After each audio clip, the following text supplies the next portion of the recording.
Welcome to Learnino. നമ്മൾ ഇന്ന് discuss ചെയ്യുന്നത് കമ്മ്യൂണിക്കേഷൻസിലെ MCQ 11th സെറ്റ് ആണ്.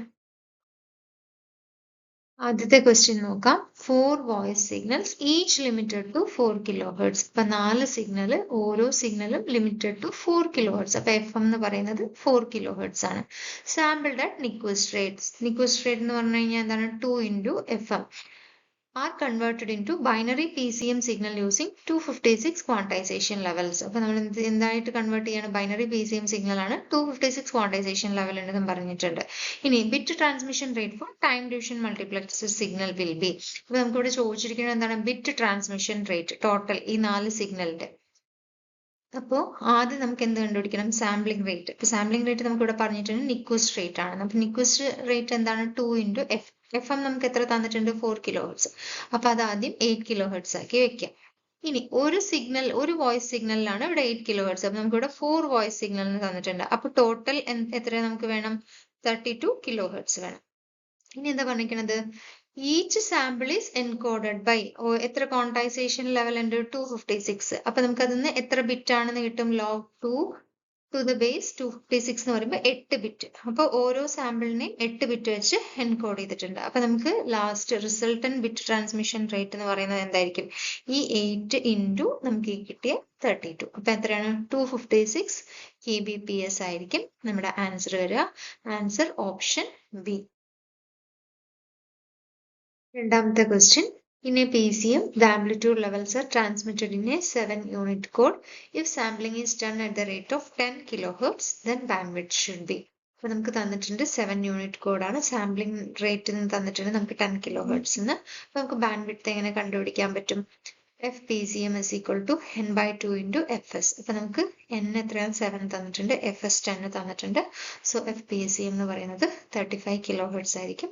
നമ്മുടെ ആൻസർ ഓപ്ഷൻ എ. മൂന്നാമത്തെ question. Good voice reproduction via PCM requires 128 quantization levels. If bandwidth of voice channel is 4 kilohertz, then data rate is. അപ്പൊ നമുക്ക് എന്ത് തന്നിട്ടുണ്ട്? 128 quantization levels തന്നിട്ടുണ്ട്. അപ്പൊ n is equal to എന്താണ്? 128. പിന്നെ എന്താണ്? വോയിസ് ചാനലിന്റെ ബാൻഡ്വിഡ്ത്ത് തന്നിട്ടുണ്ട് 4 കിലോഹെർട്സ്. അപ്പൊ നമ്മുടെ ഇക്വേഷൻ എന്താണ്? ഡാറ്റ റേറ്റിന്റെ ഇക്വേഷൻ എന്ന് പറയുന്നത്, PCMലെ ഡാറ്റ റേറ്റിന്റെ ഇക്വേഷൻ എന്ന് പറയുന്നത് 2 into del f log n to the base 2. അപ്പോൾ 2 del f നമുക്ക് എത്ര തന്നിട്ടുണ്ട്? 4 കിലോഹെർട്സ് തന്നിട്ടുണ്ട് ബാൻഡ്വിഡ്ത്ത്.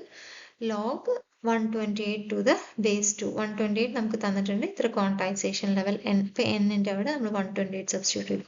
അപ്പൊ നമുക്ക് കാൽക്കുലേറ്റ് ചെയ്തപ്പോൾ ആൻസർ 56 kbps എന്ന് കിട്ടി. So answer option D. നാലാമത്തെ question. For a PCM signal if compression parameter mu is 100 എന്ന് തന്നിട്ടുണ്ട്. Minimum signal to quantization ratio SN TTP എന്ന് തന്നിട്ടുണ്ട്. അപ്പൊ അങ്ങനെയാണെങ്കിൽ നമുക്ക് എന്താ ചോദിച്ചിരിക്കുന്നത്? Then number of bits per sample. നമുക്ക് number of bits per sample ആണ് നമുക്ക് കണ്ടുപിടിക്കേണ്ടത്. So signal to noise ratio, PCMന്റെ സിഗ്നൽ ടു നോയ്സ് റേഷ്യോയുടെ ഇക്വേഷൻ എന്താണ്? 3L² by natural logarithm of mu plus 1 whole square. അതെന്ന് പറയുന്നത് less than or equal to 50 dB ആണ്. അപ്പൊ മ്യൂ നമുക്ക് 100 എന്ന് തന്നിട്ടുണ്ട്.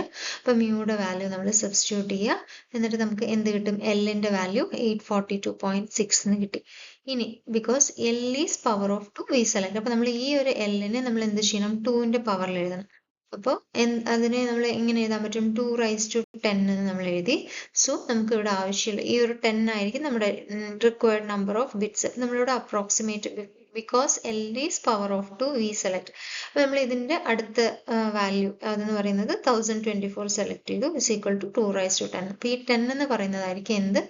നമുക്ക് ആവശ്യമുള്ള number of bits. So number of bits എന്ന് പറയുന്നത് ഇവിടെ 10. So answer option C. അഞ്ചാമത്തെ question. If peak transmitted power in a radar system is increased by a factor of 81, maximum range will be increased by a factor of. അപ്പോൾ നമ്മൾ transmitted പവറിനെ നമ്മൾ 81 times increase ചെയ്തു. അപ്പൊ എന്തായിരിക്കും നമുക്ക് ആ ചേഞ്ച് വരുന്നത് നമുക്ക് നോക്കാം. അപ്പോൾ നമ്മുടെ ഇക്വേഷൻസ് എന്താണ്? അപ്പോൾ ആർ മാക്സ് എന്ന് പറയുന്നത് ഈസ് ഡയറക്ട്ലി പ്രൊപ്പോർഷണൽ ടു എന്താണ്? Maximum range. അതാണ് ആർ മാക്സ്. മാക്സിമം റേഞ്ച് എന്ന് പറയുന്നത് is proportional to transmitted power whole raised to 1/4. അതാണ് നമ്മുടെ ഇക്വേഷൻ. അപ്പോൾ ഇപ്പം എന്താണ് നമ്മൾ ആ കൂട്ടിയതിനെ നമ്മൾ കൂട്ടുമ്പോൾ ആറിലും ഒരു ചേഞ്ച് വരുമല്ലോ. അപ്പോൾ R dash maximum is directly proportional to, അപ്പോൾ നമ്മൾ എത്ര ഇൻക്രീസ് ചെയ്തത് 81 ടൈംസ്. അപ്പോൾ 81 PT ഹോൾ റൈസ് ടു 1/4 എന്ന് വരും. അപ്പോൾ അതിനെ നമ്മൾ ഡിവൈഡ് ചെയ്യുമ്പോൾ നമുക്ക് എന്ത് കിട്ടും? 3R മാക്സ് ഡാഷ് എന്ന് കിട്ടും. അപ്പോൾ നമുക്കിപ്പോൾ എത്രയായി? 3 ടൈംസ് ആണ് അത് ഇൻക്രീസ് ആയത്. സോ നമ്മുടെ ആൻസർ ഓപ്ഷൻ സി ആണ്. സോ ഈ ഒരു MCQ സെഷൻ ഇവിടെ അവസാനിക്കുകയാണ്. Thank you.